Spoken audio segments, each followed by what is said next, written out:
The enduring fuel pipeline connecting Canada and the United States has encountered an obstacle. Now, a new influential buyer has emerged. China, by imposing new tariffs, is disrupting the relationship between Canada and the US. As a result, Canada is adjusting its strategy and shifting its focus toward the east. Get ready as we analyze the 7 key developments driving this significant transformation in Canada's oil trade.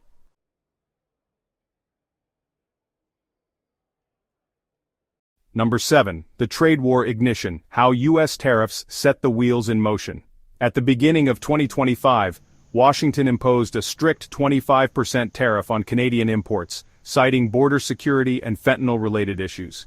For Canada, however, this was more than just a minor setback. It was a complete change of course.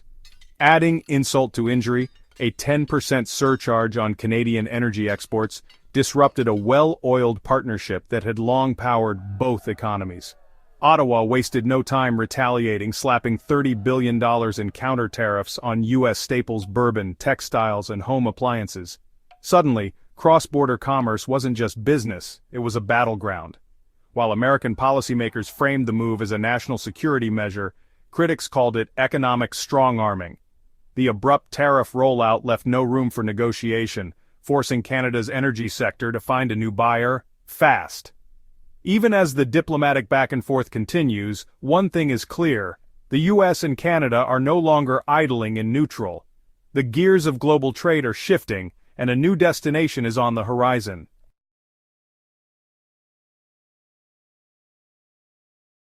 Number 6. Full throttle toward Asia, Canada's new fuel partner.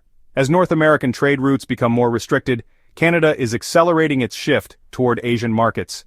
The expansion of the Trans Mountain Pipeline, finalized in 2024, has significantly boosted the country's export capacity, increasing it to 890,000 barrels per day.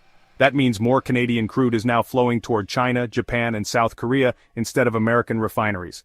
China, always eager to diversify its oil supply, wasted no time snagging shipments from Canada.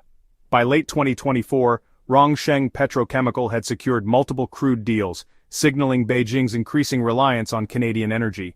While this shift offers immediate benefits, it also introduces new risks, including economic dependence on a nation known for leveraging trade as a global bargaining chip. Beyond the international chessboard, Canada's internal economy is feeling the heat too. Oil-rich Alberta is celebrating the boom, but manufacturing hubs like Ontario and Quebec face supply chain uncertainty. Canada's trade strategy is evolving at full speed, but the road ahead remains uncertain.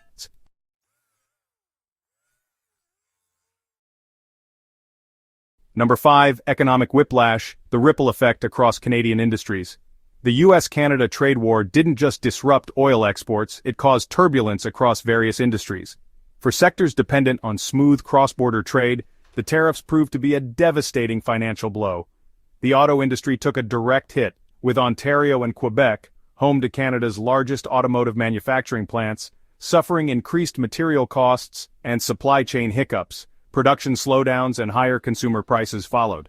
Suddenly, American-made components became pricier, and Canadian factories had to scramble for new suppliers. Then there's the oil sector, a longtime staple of Canada's economy. The pivot to Asia sparked investment uncertainty as institutional backers worried about the risks of doing business with China. Unlike past oil crises triggered by price crashes or environmental regulations, this trade war created a long-term structural shift, making it harder for investors to predict stability. Stock valuations in Canada's energy sector have fluctuated wildly, reflecting the uncertainty. While some see opportunity in diversification, others warn of a rough road ahead. Before we delve deeper, do us a favor and smash that like and subscribe button. This helps us reach more auto enthusiasts just like you. Now let's shift gears and steer toward our next point.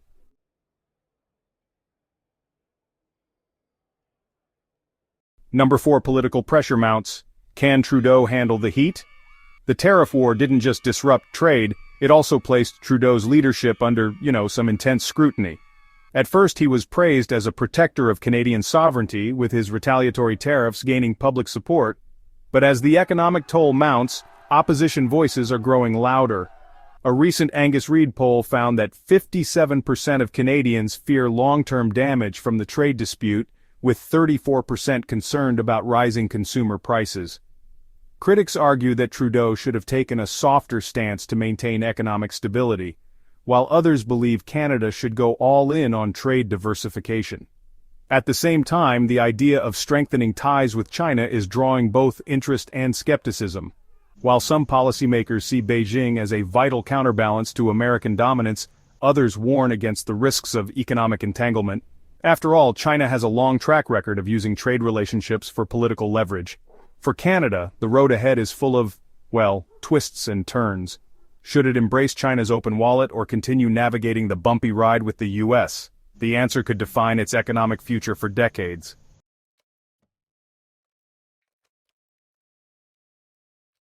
Number 3, the Green Dilemma, Canada's energy versus climate goals. Canada has long portrayed itself as an environmentally conscious nation, yet its growing fossil fuel infrastructure suggests otherwise. The expansion of the Trans Mountain Pipeline has greatly enhanced the country's oil export capacity, but at what price? While the economic benefits are undeniable, environmentalists argue that increased carbon emissions from oil extraction and export contradict Canada's climate commitments. The Trudeau administration introduced a nationwide carbon tax and emissions reduction initiatives to offset the environmental impact, but critics say it's too little, too late. Meanwhile, China, the world's largest greenhouse gas emitter, is fueling demand for Canadian crude, further clouding Canada's sustainability image. Balancing energy profits with green policies is proving to be a high-speed balancing act. Can Canada maintain its environmental credibility while ramping up fossil fuel exports? Or is this the ultimate example of saying one thing and doing another?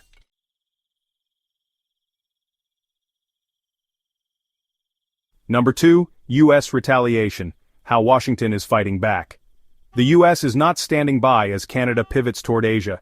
The Trump administration has intensified strategic efforts to limit Canada's increasing oil independence, including proposed restrictions on Canadian crude access to U.S. refineries.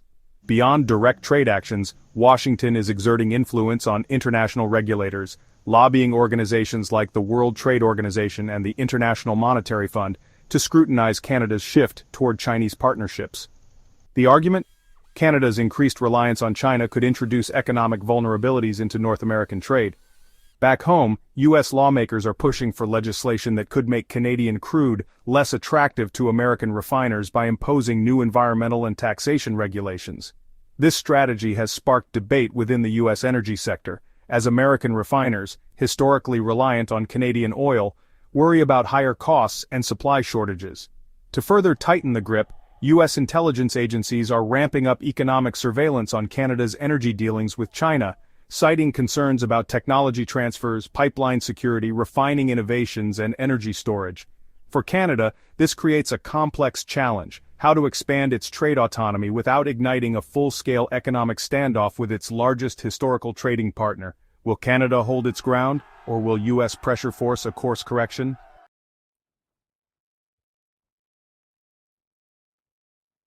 Number 1. Shifting gears, Canada's next economic play. Canada is no longer merely responding to U.S. tariffs, it is proactively redesigning its global trade strategy. The shift toward Asian markets is not just about exporting oil, it is about redefining Canada's economic independence. With Washington tightening trade barriers, Canada must go beyond short-term fixes. The next phase is about building long-term stability, expanding energy infrastructure, securing stronger multilateral agreements, and diversifying its economy beyond crude oil exports. Yet the path forward is complex. Closer ties with China, Japan, and South Korea bring economic opportunity, but also political risks. Western allies are watching closely, and any misstep could strain existing trade partnerships. This is a defining moment for Canada. Will it establish itself as a resilient global player? Or will political pressures from the US and China force it back into economic dependence? One thing is certain, the old trade playbook no longer applies.